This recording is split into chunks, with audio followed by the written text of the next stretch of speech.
Oke, baik kita mulai ya. Bismillahirrahmanirrahim. Assalamualaikum warahmatullahi wabarakatuh. Selamat malam semuanya. Malam ini kita bertemu lagi untuk pertemuan yang ketiga ya pada minggu ini dan akan kita lanjutkan nanti minggu ke depan lagi. Jadi untuk kali ini kita lanjutan bahas KMB ya, karena memang kayak presentasi KMB paling banyak sehingga kita lebih banyak bahas KMB. Jadi seperti biasa kita latihan soal dan kita bahas bareng-bareng ya. Silakan dijawab.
Oke, kita jawab ya. Ini pertanyaannya, apakah intervensi utama untuk mengatasi masalah tersebut? Jadi kita lihat masalah dalam soalnya kan dia gagal ginjal. Nah, gagal ginjal seperti yang kita bahas kemarin, tidak jauh-jauh dari adanya hipervolemi. Dari sini kita lihat dia badan terasa tidak nyaman dan edema anasarka ya. Jadi edema seluruh tubuh. Kita lihat. Nah, lalu pertanyaannya ini masalahnya intervensinya apa? Ya, jadi jawabannya adalah ya betul ya, ukur intake dan output. Karena hal tersebut karena pasien CKD utama balance cairannya, intake outputnya. Karena kalau kebanyakan intake-nya, dia akan tidak akan keluar karena ada permasalahan pada ginjalnya, sehingga terjadi penumpukan cairan. Maka dari itu paling tepat adalah kaji atau ukur intake dan output ya, si pasien. Karena ini masalah di edema dasar ya. Karena ada hasil lab yang cukup signifikan terkait dengan kerusakan ginjal. Kita lanjut.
Ya, kita lihat dari sini jawabannya adalah boleh dulu, ini ada yang beda nih. Kenapa yang jawab B? Apa alasannya teman-teman? Ada yang mau berpendapat?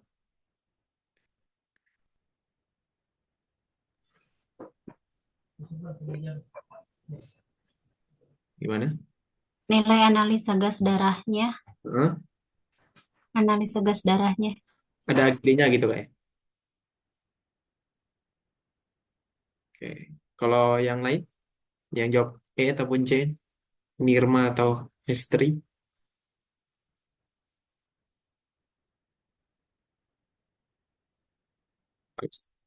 kita bahas aja mungkin ya. Sini apa masalah keperawatan tepat pada utama pada kasus? Oh, ada yang juga jawab A. Kita lihat di sini jawabannya adalah ya B ya, gangguan pertukaran gas. Kenapa B? Oke, kita bahas dulu terkait dengan 4 ya, perbedaan diagnosa. Kita lihat di sini materi pernapasan.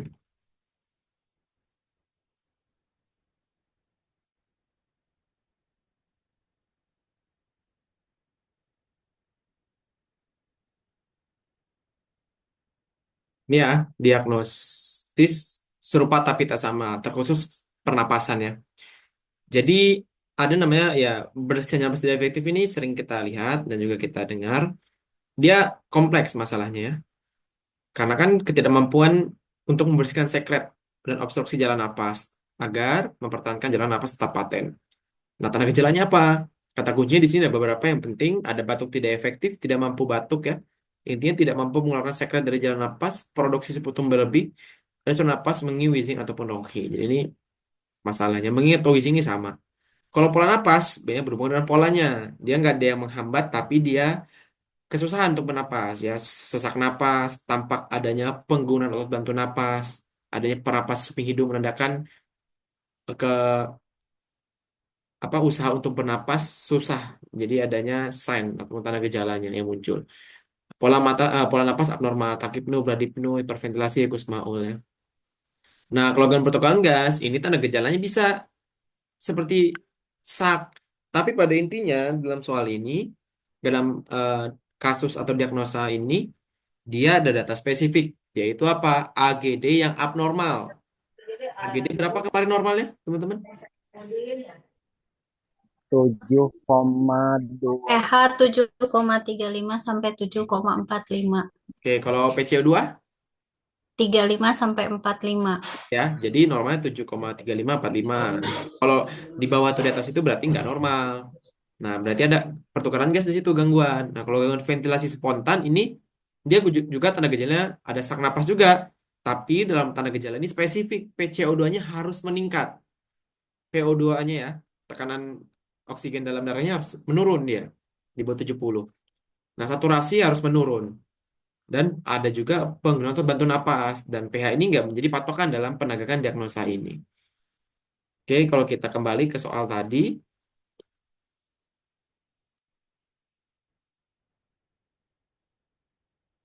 kita kembali ya eh, ke soal tadi. Nah, kita lihat,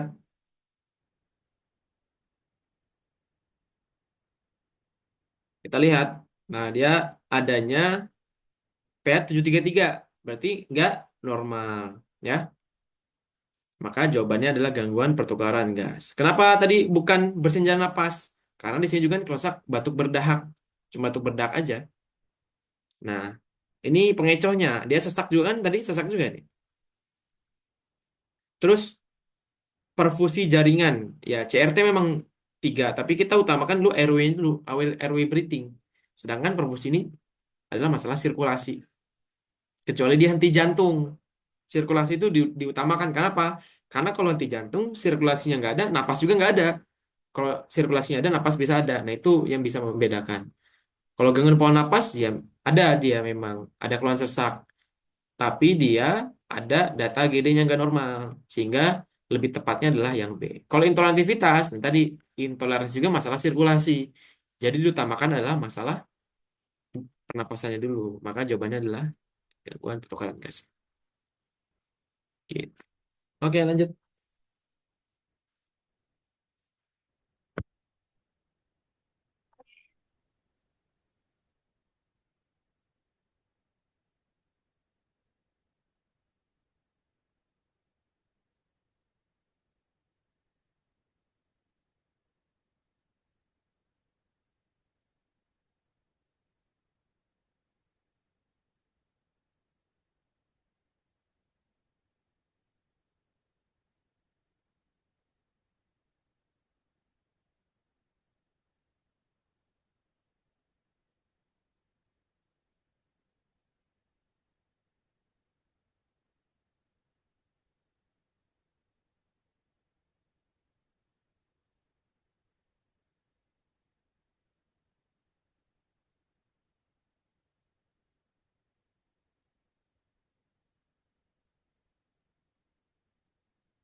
Ya, kita lihat dari sini jawabannya adalah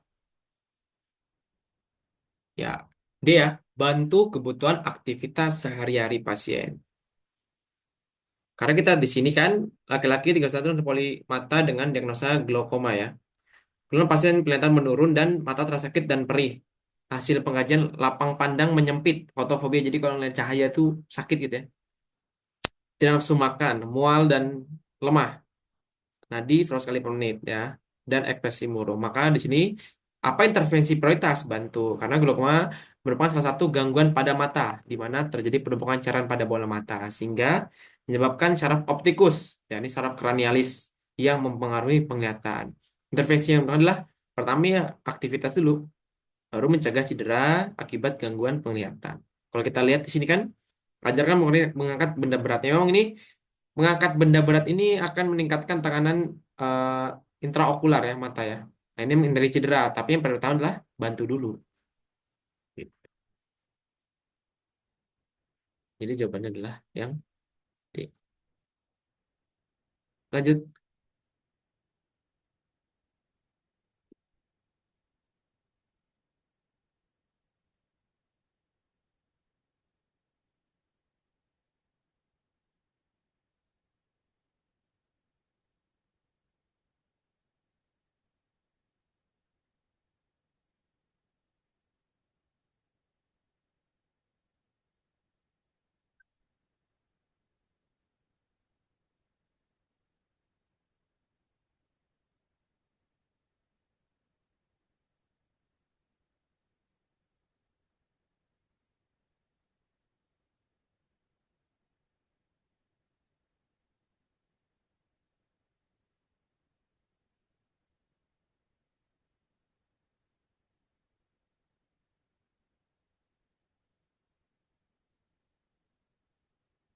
Ya, dari soal ini kita lihat jawabannya adalah ya pantau intake dan output. Sekali lagi, kalau dia edema itu ngerujuknya memang fokus ke cairannya. Walaupun ada pasien sesak, tapi nggak spesifik. Misal kalau sesak, dia sesak ini kan memang tanda sesak dalam mual nih karena ada edema nih. Apalagi dengan CKD. Ya, kecuali dengan sesak, terus saturasinya rendah banget, ada retraksi. Nah, itu fokus memang ke napasnya dulu. Tapi kalau udah cuma sesak, ini pengecohnya. Karena melihat bahwa adanya edema ini.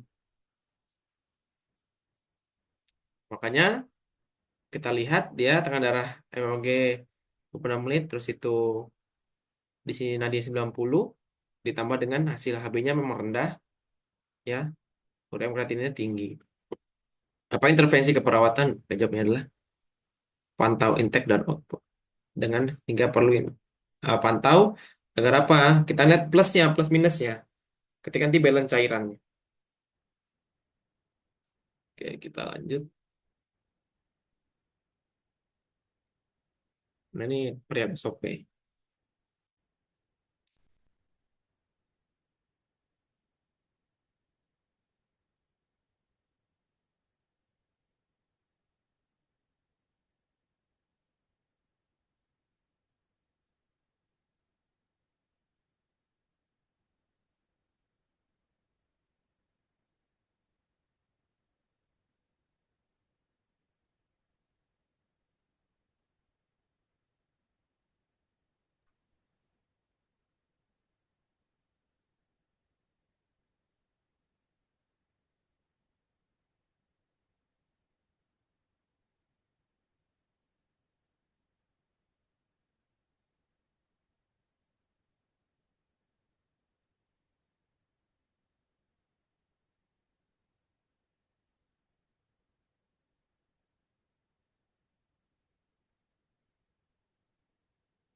Ya, kita lihat dari sini jawabannya adalah, kita pertanyaan dulu ya. Apa langkah selanjutnya? Berarti kalau langkah selanjutnya kita perihal SOP nih.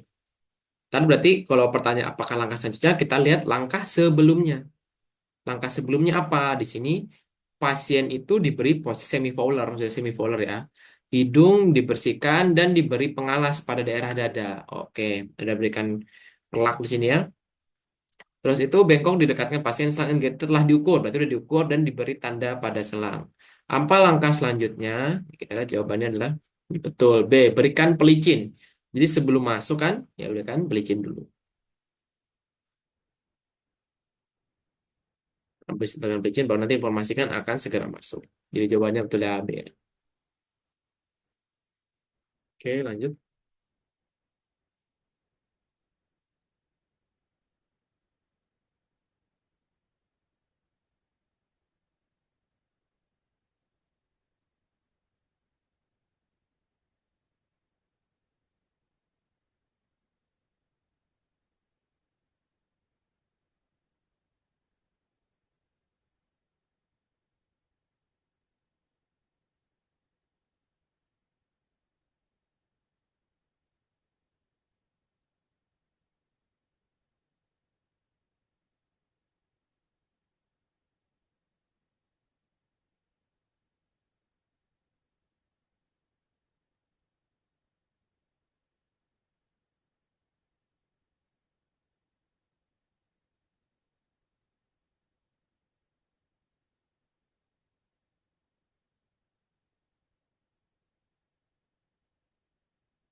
Ya kita lihat di sini jawabannya adalah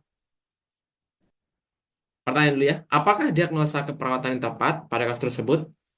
Kita lihat dia dari kasus Indonesia dapatkan keadaan umum lemah hemiparese ya.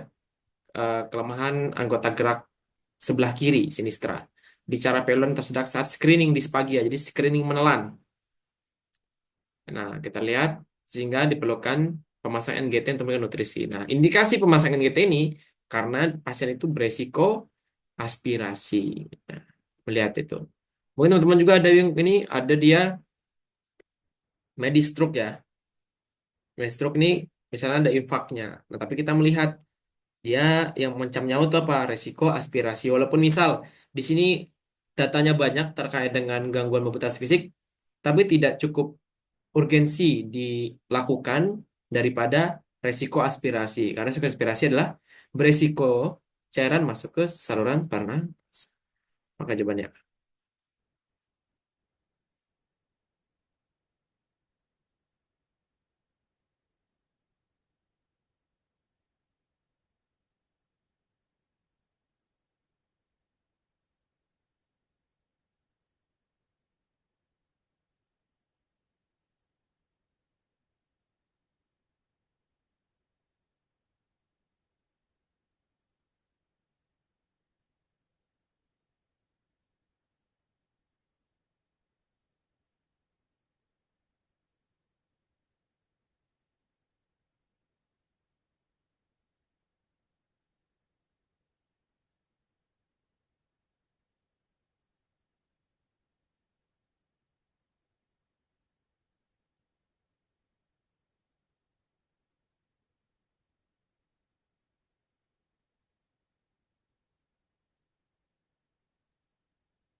Ya, kita lihat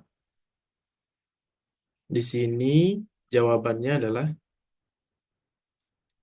kriteria hasil. Nah, kalau kriteria hasil seperti yang kemarin, jadi fokus pada tindakan yang dilakukan kan. Ini sudah tindakannya apa? Minum obat. Dia periodisasi keringatan ya setelah minum obat. Nah, ini minum obat ini untuk mengatasi masalah yang mana? Kita lihat masalahnya, oh ini suhu 39, kadang sampai 40. Nah, kriteria hasil ini harapan kan. Tujuannya dilakukan minum obat itu agar apa? Ya agar suhu tubuh menurun ya. Karena memang dilakukan tindakan adalah minum obat.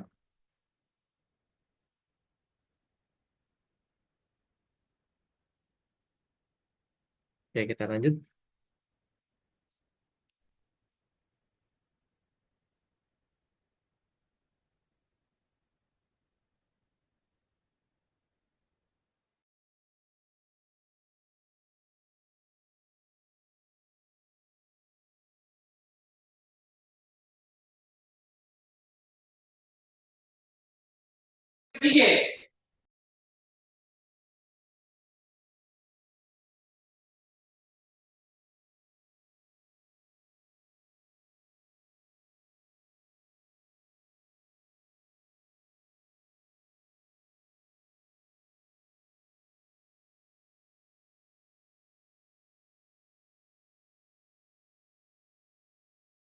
Ya, berapa nih? Dia bagian otot tungkai ngangkat namun tidak bertahan lama.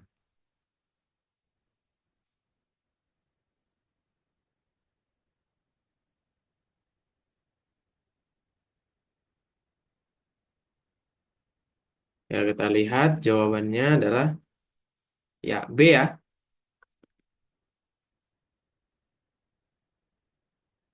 yaitu pasien mendapatkan skor 2 dengan keterangan menggerakkan tungkai kaki namun tidak dapat menahan gravitasi. Coba kita lihat ini betul nggak? Karena soal ini kadang itu beda dengan yang SOP PPNI. Coba kita lihat, ini saya ada SOP PPNI, nanti bisa kita kerja sama-sama ya. Kita klarifikasi dulu.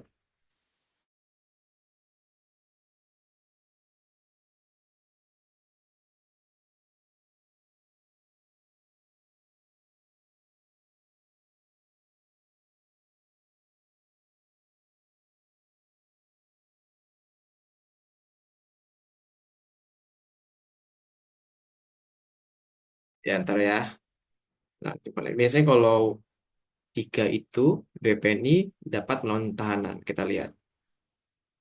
Nah, nih, ini SOP patokannya ini aja ya. Karena sebetulnya tadi patokannya itu bukan dari SOP ini. Nah, kalau dari yang buku WPNI, itu ini patokannya. Jadi kalau satu itu dia kontraksi, kalau dari nol ya, nol itu nggak bisa gerak sama sekali. Kalau satu kontraksi otot minimal dan terasa atau teraba tanpa menimbulkan pergerakan. Dan jadi dia ada masih ngerasakan aja gitu. Ototnya ada kontraksi otot bergerak ototnya. Dua, ada pergerakan tidak mampu dengan gravitasi. Nah ini yang keliru tadi ya. Ini ada pergerakan, jadi dia bisa geser, tapi itu nggak bisa ngangkat. Kan kalau kita memfleksikan tangan itu kan berarti mengangkat ya. Nah ini kalau 3, ada pergerakan, mampu melawan gravitasi, dia mampu mengangkat, tapi langsung jatuh. Kalau 4, mampu melawan gravitasi dan melawan tahanan ringan. Jadi kita lawan gravitasi, kita berikan tahanan, menjatuhkan dengan ringan ya. Ini 4. Nah kalau 5 dia maksimal. Terus kita kembali, kita verifikasi.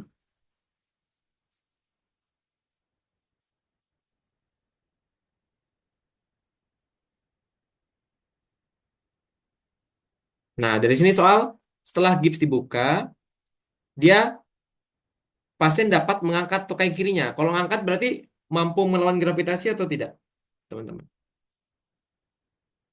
Mampu. Mampu. Tadi kalau mampu melawan gravitasi, tapi nggak bertahan lama atau langsung jatuh, berapa nilainya? 3. Tidak melawan, tidak bisa melawan Hah? Mampu melawan terus gravitasi. jatuh. Langsung jatuh itu nilainya adalah T. 3. Ya, jadi ini keliru ya. Ini SOP-nya soalnya saya dapat di beda sepertinya. Jawaban adalah 3 ya. Kita baiki. Jawabannya adalah C3.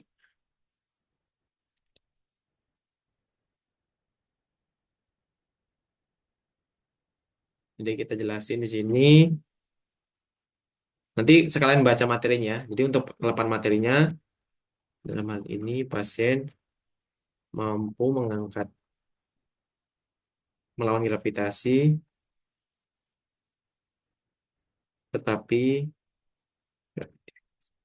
gravitasi, tetapi langsung jatuh gitu ya. Oke, C. Kita lanjut ya. Jadi setiap jawaban kita kritisi sama-sama.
Ya, kita lihat di sini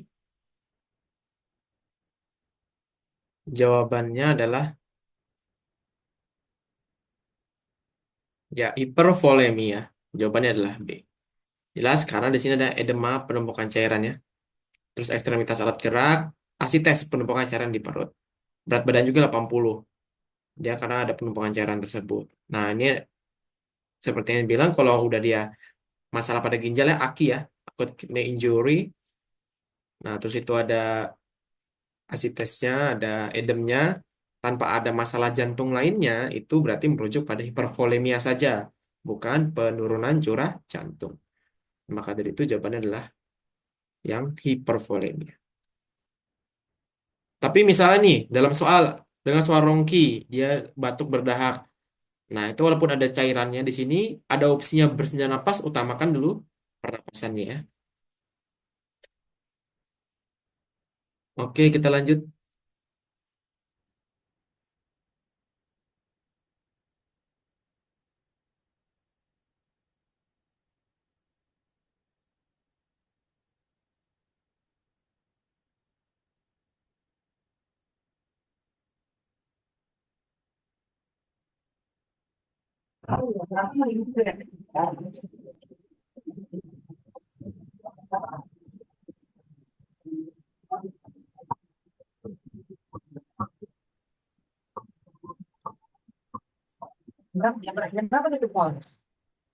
Jam enggak jam 10 paling.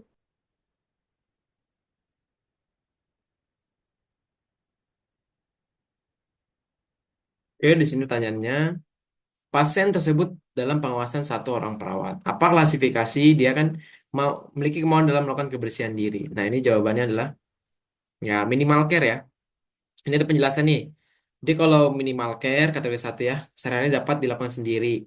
Penampilan secara umum baik. Nanti saya jelaskan ada juga materinya. Perawatan sedang, parsial lah, intermediate kegiatan sehari makan dibantu, mengatur porsi waktu makan ya, dibantu juga memberi dorongan agar mau makan. Kategori tiga ini total, jadi dia semuanya dibantu. Jadi kalau kita lihat lengkapnya terkait dengan ini, kebutuhan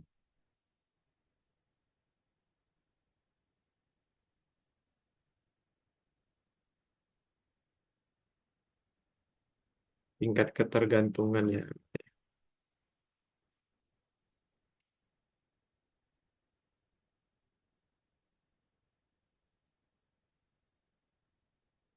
Nah, kita lihat tingkat ketergantungan.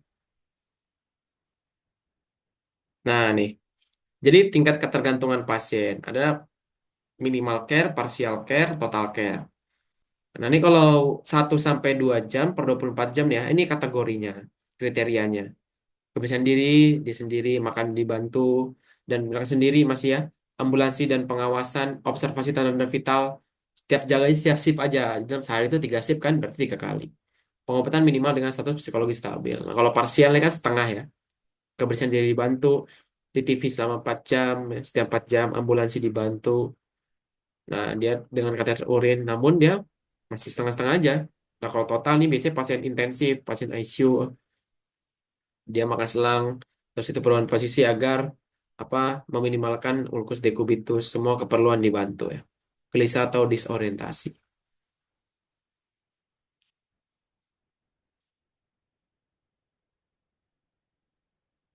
Gitu ya, kita lanjut lagi.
Ya, dari soal ini kita lihat jawabannya adalah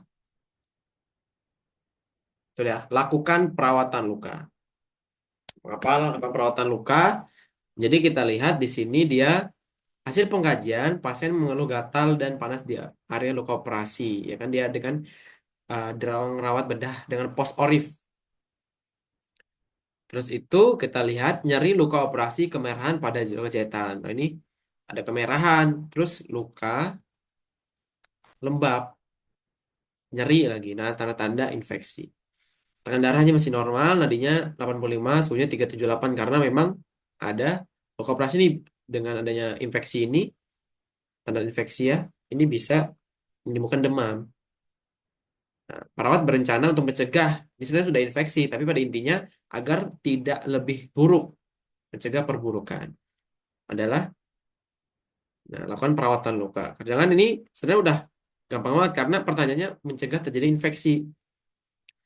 Kalau opsi A sampai ke D itu nggak ada untuk memberikan ya, nggak ada jawaban yang benar untuk mencegah infeksi. Ini hanya untuk mengurangi nyerinya aja. Makanya jawabannya adalah E. Lakukan perawatan luka.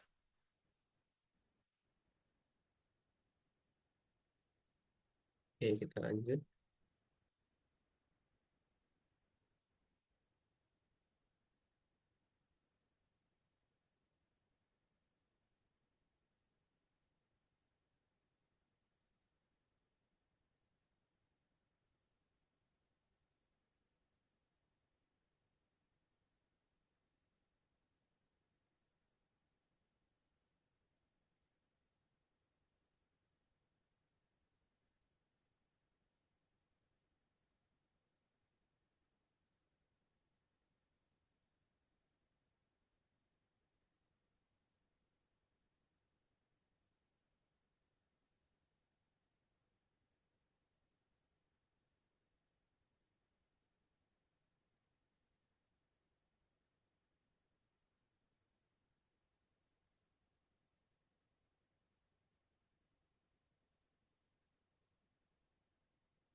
Ya, kita lihat dari sini jawabannya adalah ya betul ya, intoleransi aktivitas.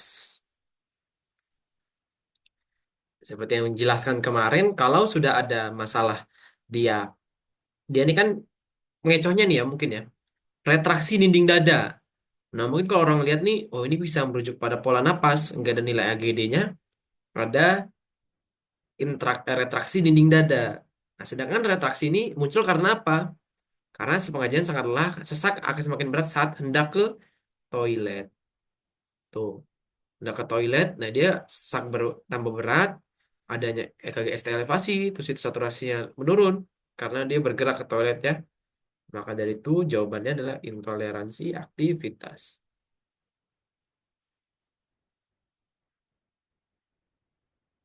Lanjut.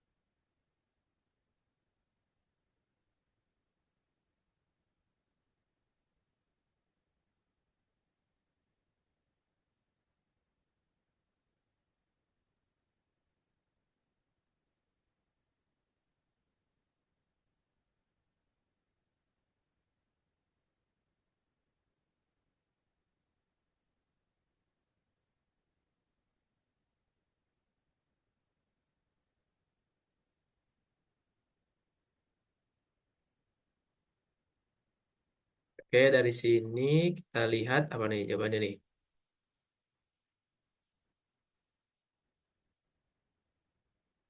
Ya, jawabannya adalah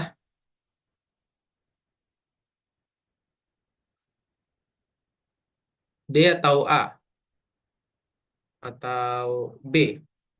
D. D, D. karena Kenapa? perawatan mandiri keperawatan. Intervensi mandiri gitu ya. Ya, intervensi mandiri keperawatan. Oke, jadi betul jawabannya adalah fisioterapi dada ya.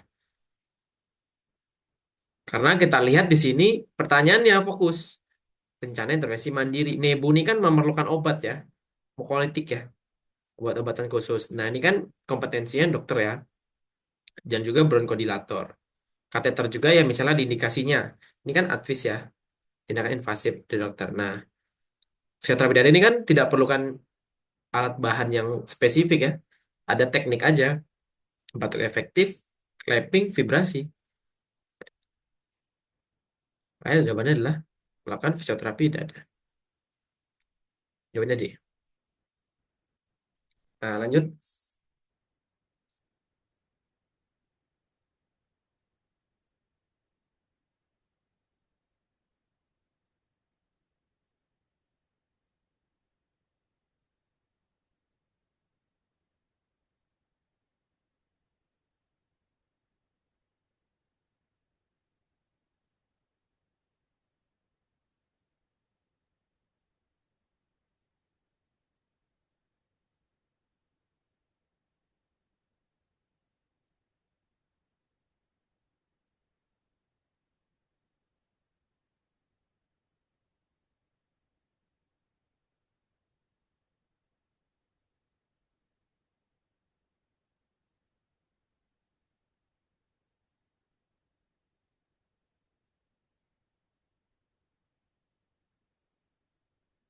Ya, dari sini kita lihat apa kendala utama. Utama ya, dia saat ini memberikan transfusi, alergi ya, adanya napas terus itu menggigil dan rasa gatal-gatal. Jadi kalau udah dalam keperawatan itu kita khususnya ya, kalau ada tanda-tanda seperti itu jangan kita hilangkan untuk tanda gejala yang misal diberi lotion dan lain. Tapi masalah utamanya kayak misalnya impus bengkak. Jadi masalah utama yang dilakukan apa? Dan fokus ke pertanyaannya. Ini kan tindakan utama. Ya kita hentikan transfusi agar apa? Ini proses alergi ini tidak berkelanjutan. Maka jawabannya adalah ya hentikan transfusi darah. Hal ini bertujuan apa? Agar tidak semakin berlarut-larut. Kita lanjut.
Ya, kita lihat dari ini jawabannya adalah ini nyeri akut atau nyeri kronis, teman-teman? Kronis. Kronis. Kronis. Karena kenapa?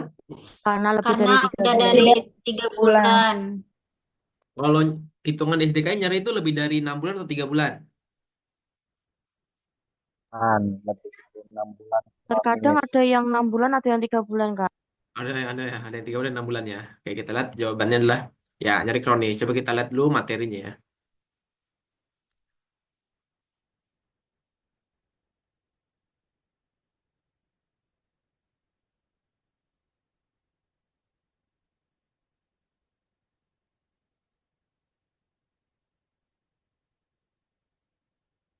Oke, ini nyeri ya. Jadi nyeri itu dalam SDKI ada 3. Nyeri akut, nyeri kronis, nyeri melahirkan. Nah, perbedaannya kalau nyeri akut ya atau nyeri kronis itu memang tanda gejalanya sama aja, PQRST gitu ya fokusnya. Tapi yang signifikan adalah perihal waktunya. Kalau nyeri akut ya kita lihat di sini fokusnya apa? Kurang dari 3 bulan. Ini sudah patokannya nih ya, kan dari SDKI seperti ini. Nyeri akut. Nah, kalau nyeri kronis ya lebih dari 3 bulan. Itu aja. Nah, kalau nyeri melahirkan, dia prosesnya nyerinya saat keberlangsungan persalinan. Di proses bersalinan dia merasa nyeri, nah bisa diangkat nyeri melahirkan. Tapi kalau nyeri melahirkan ini jarang ada dalam soal ya. Paling seringnya nyeri akut. Ya udah sekali nyeri tinggi, karena kan nyeri itu biasanya berlangsung ya saat itu juga. Dan nyeri akut. Dan ini adalah informasi ya kalau mau buat asuhan keperawatan saja. Tapi paling sering adalah nyeri akut. Bisa diangkat nyeri akut kapan? Ketika skala nyeri sudah masuk sedang, itu bisa diangkat. Dari 4 sampai ke 10. Tapi kalau 4 itu rata-rata di atas 5 kalau dalam soal. Minimal 5 dia soal. Kalaupun 4 nanti kita lihat lagi. Biasanya pengecoh, lihat kita masalahnya yang lain. Nah, ketika tidak ada, baru kita pertimbangin untuk ngangkat nyeri akut. Tapi kalau nggak ada masalah pada pernapasannya, ya, masalah sirkulasinya, masalah uh, breathingnya, RW-nya, dan ada nyerinya, skala nyeri sedang, nah kita bisa angkat nyeri. Jadi pertimbangannya dengan masalah yang lebih urgent lain. Kita lanjut lagi.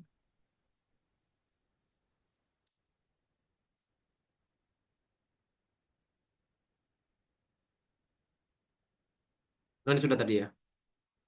Kita lanjut nih. Kita lewat ke 21 tadi.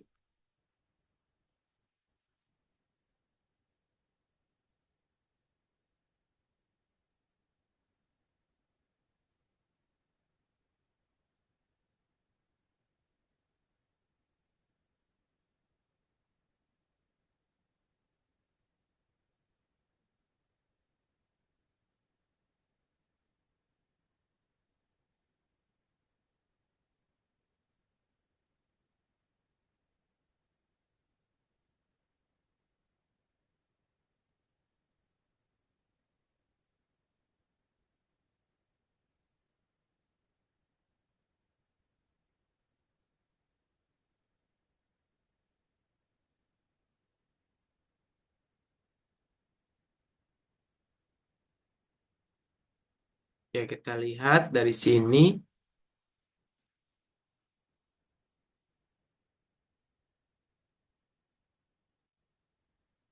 Jawabannya adalah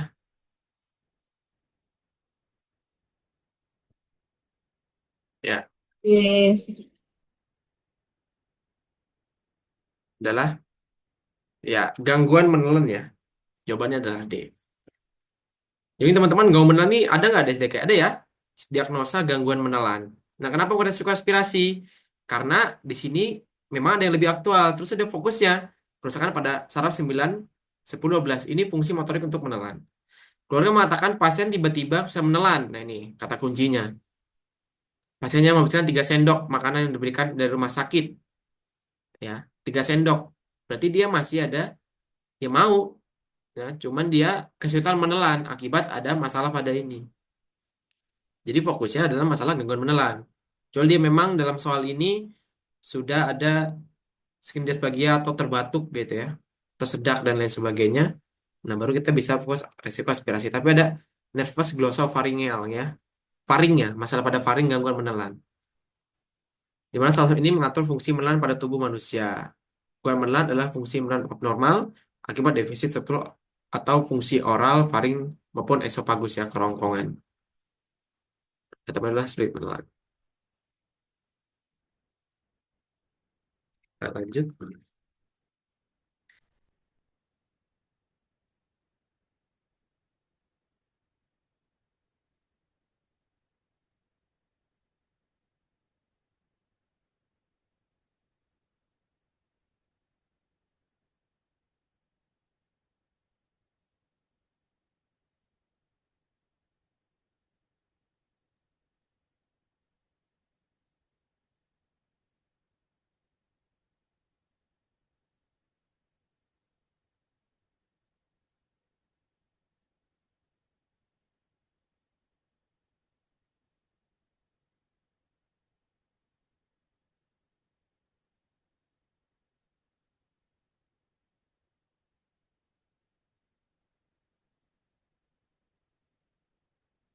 Ya, kita lihat dari sini.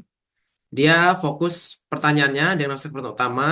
Pasien kesulitan menggerakkan panggul dan ekstremitas bawah. Nah, jelas nih ya. Nyeri saat digerakkan. Nah, nyeri ini masalah minornya, gejala minor, rentang gerak menurun. Nah, ini juga kata kuncinya.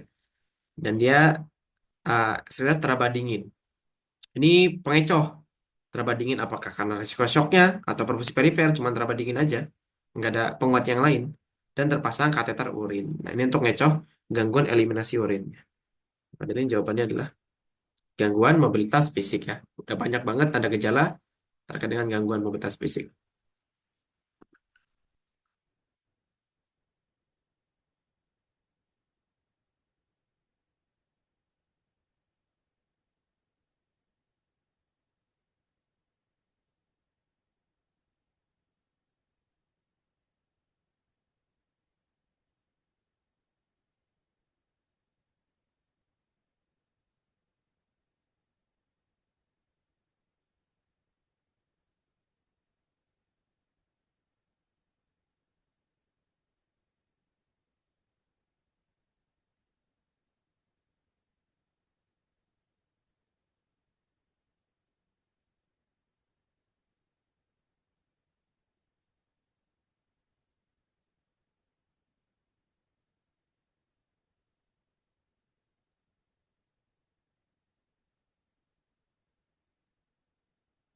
Mana jawabannya?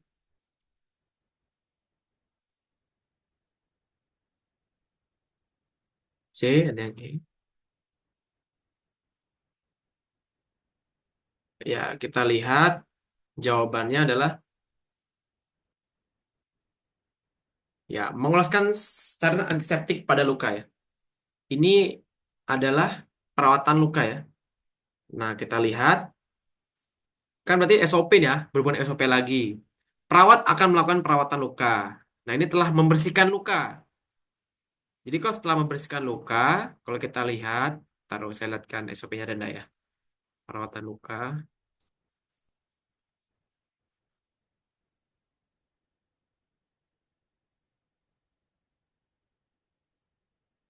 Nah, kita fokus perawatan luka. Nah, kita lihat di sini.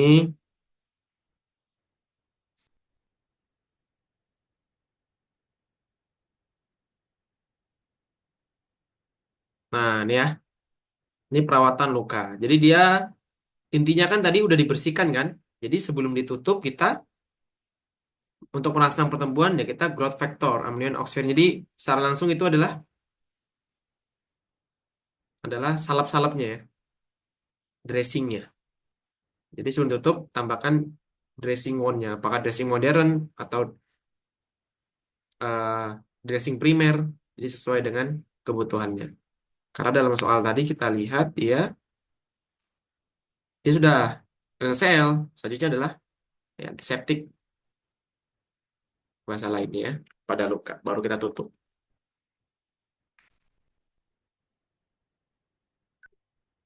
Oke, lanjut.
Ya, dari sini kita lihat jawabannya adalah ya hipervolemi lagi. Karena udah jelas ini udah gagal ginjal, ada edema lagi ya. Berat badan meningkat 1 gram dalam waktu 2 hari. Bilancaran plus 500, lebih banyak inputnya. Maka jawabannya adalah hipervolemi. Lanjut SOP-nya.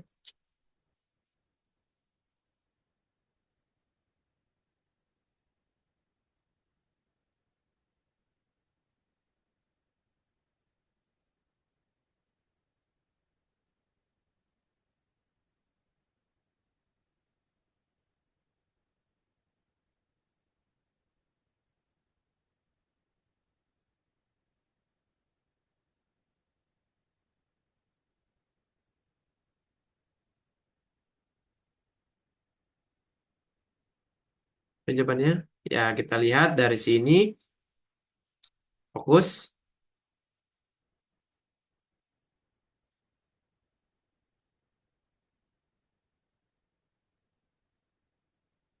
Jawabannya adalah ya C ya, memasukkan kateter sampai percabangan. Maksudnya percabangan tuh apa? Jadi di sini kan kita lihat dia dengan mudah tanpa hambatan segera urin terlihat, dan jadi pas kita masukkan itu udah ada urinnya keluar. Oh, nah habis itu jangan langsung difiksasi karena itu belum mencapai ke percabangan. Karena kan lihat kita panjangnya. Anatomi uretra laki-laki 13,7 sampai 16,2. Perempuan 3,7 sampai 6,2. Saat insersi kateter Pak, dan urin keluar, diberikan balon fiksasi baru sampai ke uretra. Untuk keamanan, jadi kan sudah masuk. Oh, ini udah pasti masuk nih. Nggak ada tahanan. Maka kita mentokan sampai ke percabangan karena letak balon kateter kurang lebih 2,5 sampai 3 cm dari pangkal selang kateter. Pas sudah dimasukkan, baru kita bisa memfiksasi dengan mengisi balon maksudnya. Memfiksasi dengan balon. Nah, baru kita tarik biar memastikan kepatenan kuncinya tersebut. Itu jawabannya adalah C.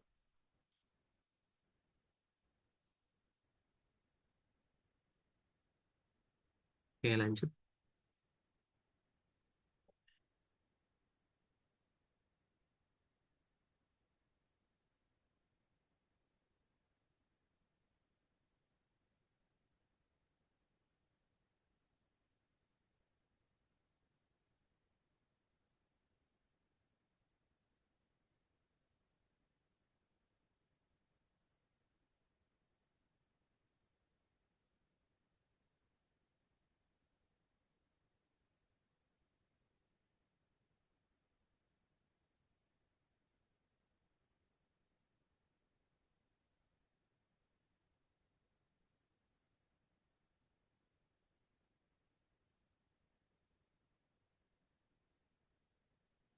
Oke, kita lihat dari ini jawabannya adalah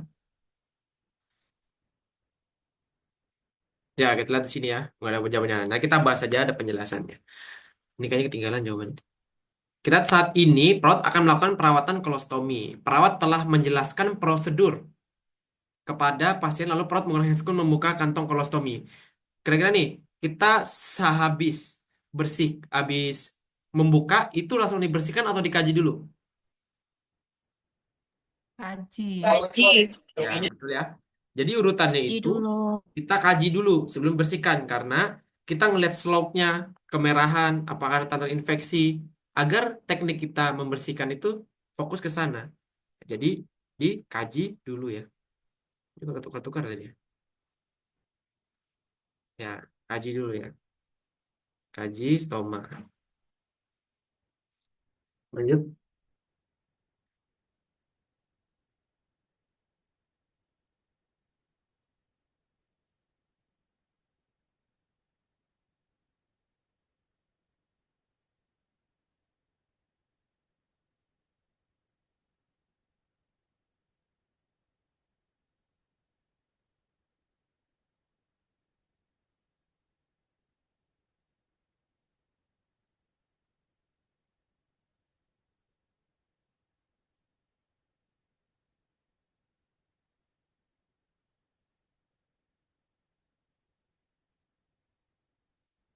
Apa ini kalau ISDN? Nah, sekolah mana? ISDN ini obat apa teman-teman? Khusus apa? Khusus obat dinitrat. Untuk apa dia? Spesifik untuk masalah Vasodilator. ya ventilator ya, masalah pada jantung ya. Nah, di bawah lidah agar apa? Agar lebih cepat ya. Sublingual di bawah lidah. Masuk pembuluh darah lebih cepat daripada diminum. Coba adalah HP.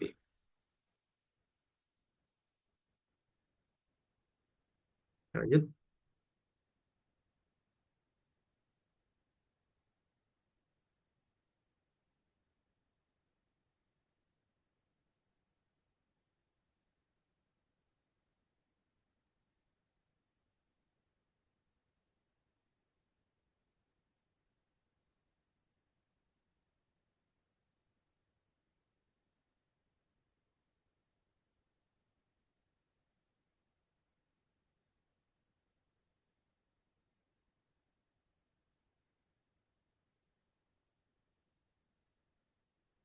Ya, kita lihat dari sini jawabannya adalah apa nih?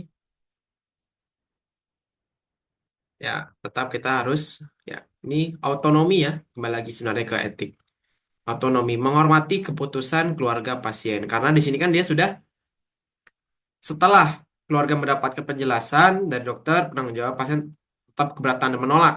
Nah, tetap masih kan udah diberi edukasi yang dibutuhkan, cuman dia tetap menolak. Makanya kita harus menghargai walaupun tindakan itu baik misalnya. Tetap otonomi di atas segala.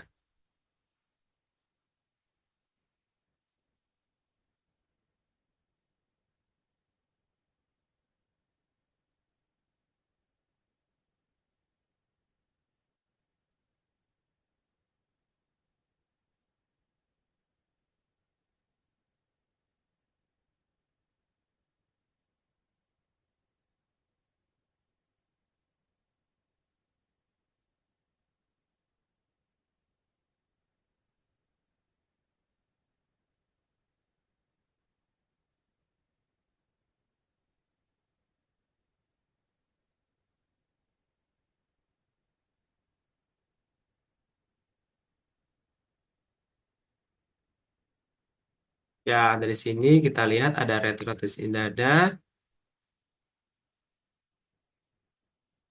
Kita lihat adalah ya pola napas tidak efektif ya. Ini ada retraksi, terus tuh RR-nya juga cepat ya. Jelas banget nih. Terus nggak ada masalah GD-nya. Maka jawabannya adalah pola napas tidak efektif. Oke, cukup ya untuk soal-soal KMB. Sudah, nanti next ke pertemuan jiwa. Sudah. Sebelum itu ada yang mau ditanyakan dulu atau didiskusikan, teman-teman dan kakak-kakak sekalian? Masih bingung untuk KMB? Jadi KMB udah jelaskan ya, untuk diagnosa, ya hitung-hitungan KMB itu intinya nanti kalau luka bakar itu mix ya, tapi paling banyak di gadar. Jadi nanti saya fokuskan untuk luka bakar itu pembahasannya di keperawatan gawat darurat.